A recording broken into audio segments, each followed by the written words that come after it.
en su libro Conversación a la Catedral, ¿no? Donde tomaban, ¿cuándo se jodió el Perú? El Perú se jodió cuando entran los Borbones. En el siglo XVIII, en el mundo hay una perestroika, ¿no es cierto? Siempre nos han dicho que existe una sola España, una sola colonia española. Hay dos colonias españolas. La colonia de los Austrias, que viene de Carlomagno, de Aquisgrán, hasta 1740, en que entran los Borbones, unos racistas y excluyentes. Los Austrias negociaron con los caciques, tuvieron capacidad de negociación en la historia. Conversaban con los caciques. Si ustedes leen los textos de Tristan Plant, este historiador famoso, ellos decían cuándo pagar los tributos, cómo pagar. Tal es así que sacaban a sus malquis, a sus momias, en los sitios fundamentales, en los urnos, y ellos decían, no, yo te pago tanto, te pago tal día y solo esto. O sea, tenían la capacidad, un cacique, joya de caqui, de la parte sur, la costa sur, Arica y Antofagasta, ganaba 5 veces lo que un oidor en Lima. Tenía un poder extraordinario. Tupac Amaru manejaba todo el mercado desde Callao, Cusco, Potosí, Buenos Aires, hacia el Atlántico. ¿Por qué cree usted entonces, doctora, y ustedes, que lo llaman a las reformas borbónicas las reconquistas de América? Porque los españoles dijeron, los capitalistas, los más angurrientos, mercantilistas que toman el poder, ya no eran los anteriores. Ahí es cuando se rompe el pacto. Entonces, ¿a qué voy yo? A que hay que tener mucho cuidado en la historia, ¿no es cierto? Esta ruptura de la negociación se restablece recién después de la guerra con Chile. Yo diría que hay un interregno, o sea, desde 1532, 1570, en que se funda el Estado peruano, pues, las bases legítimas del Estado moderno peruano, hasta 1740, tenemos toda una etapa de negociaciones y de transacciones. De 1740 a 1930, en que vuelve toda esa negociación con el gobierno de Leguía, tenemos un retorno a las negociaciones. Entonces, en 50 tenemos una crisis de negociaciones, luego con Velasco, nos guste o no, un militar va a volver, y luego de la toma de la democracia en los 80, la retoma en los 2000, digamos que tenemos esta trayectoria de negociaciones. Y no sé si les aburro y quería referirme a algo más. O sea, ¿qué está pasando en lo que menciona la doctora Rocío con esto que se llaman los conflictos estructuralmente arraigados? ¿Qué ha pasado? ¿Por qué ahora ya no es ni el territorio ni es los imperios los que llevan a la guerra? ¿No? La Primera Guerra Mundial fue por imperios, los grandes imperios que quedaban contra las modernas repúblicas que se constituían, ¿no es cierto? Era la parte esta de la Triple Entente y la Triple Alianza. La Segunda Guerra fue por ideologías. La tercera es por cultura. ¿Hay alguna diferencia? No. Lo que pasa es que las mismas postergaciones culturales de la Primera y la Segunda Guerra se expresan mejor en estos conflictos actuales. Los conflictos de los Balcanes, ¿cuándo empiezan? En 1474, ¿no es cierto?, cuando invaden los turcos toda, ¿cómo se llama el país? El país Milosevic, ¿no? Invaden Serbia, ¿no es cierto?, y a partir de ello se crea un conflicto con los musulmanes. Slobodan Milosevic, el gran carnicero de Yugoslavia, el nacionalista, ¿cómo empieza su gobierno? Recordando el discurso que se dio, que los nacionalistas serbios dieron frente a la invasión de los turcos. Entonces vale decir que los conflictos que tenemos ahora históricamente tienen un arraigo profundo, y la Primera y la Segunda Guerra Mundial también fueron por esos conflictos. Japón, donde ha estado viviendo la doctora Rocío, ¿no es cierto?, tiene un arraigo todavía en el siglo XVI con los Tokugawa, un conflicto con el resto de Asia y luego por la conquista del Pacífico. Entonces, lo que quiero decir es que los conflictos culturales, bajo el esquema del Estado-Nación, no han sido solucionados.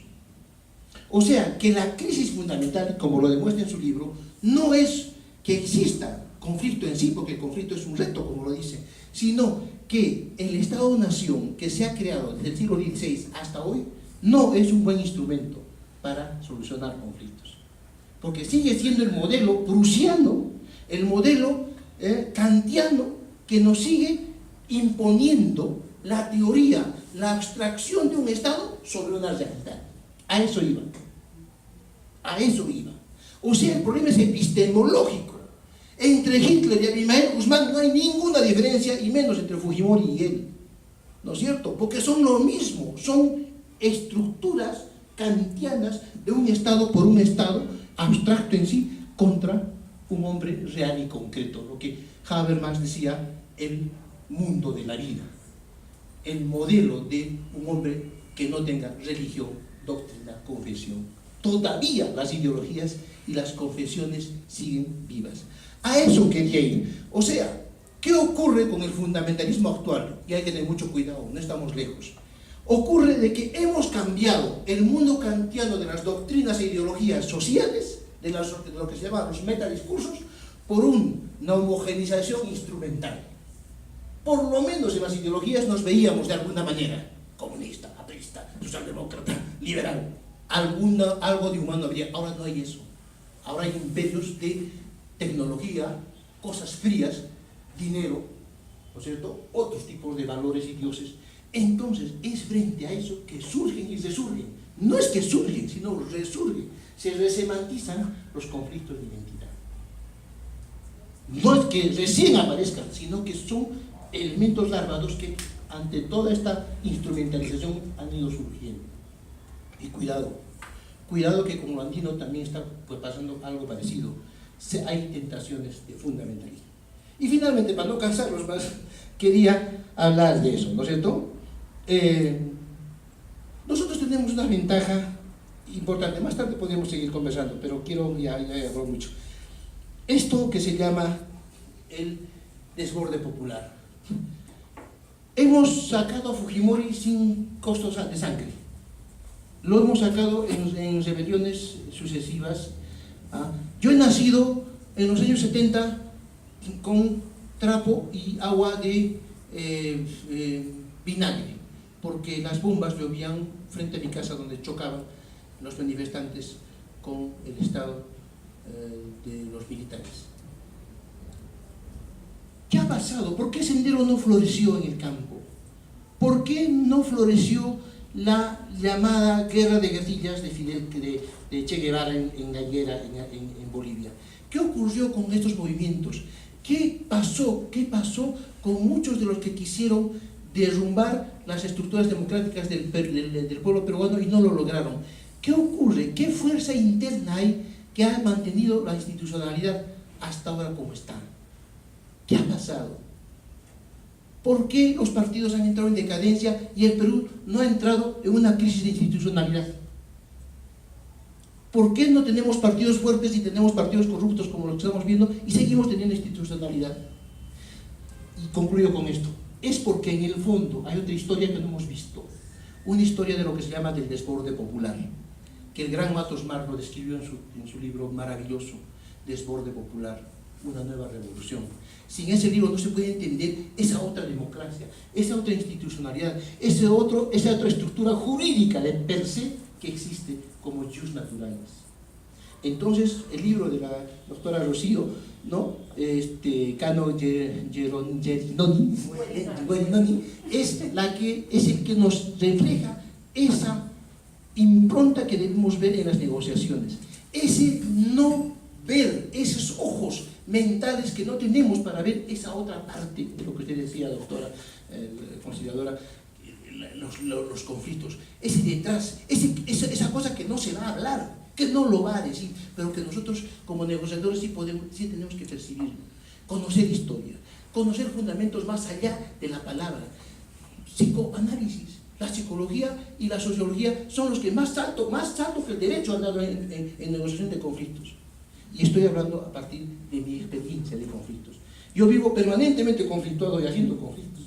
Creo que es mi otra carrera importante, ya que he estado una persona con la cual hemos compartido gran parte de nuestra vida en estas peleas y luchas.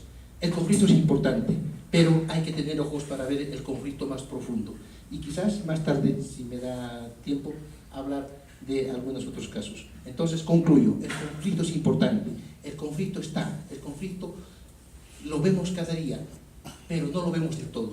Hay que ver la historia oculta, esa de larga duración, que a veces no tenemos ojos, o a veces nos hacemos los locos para no verlo.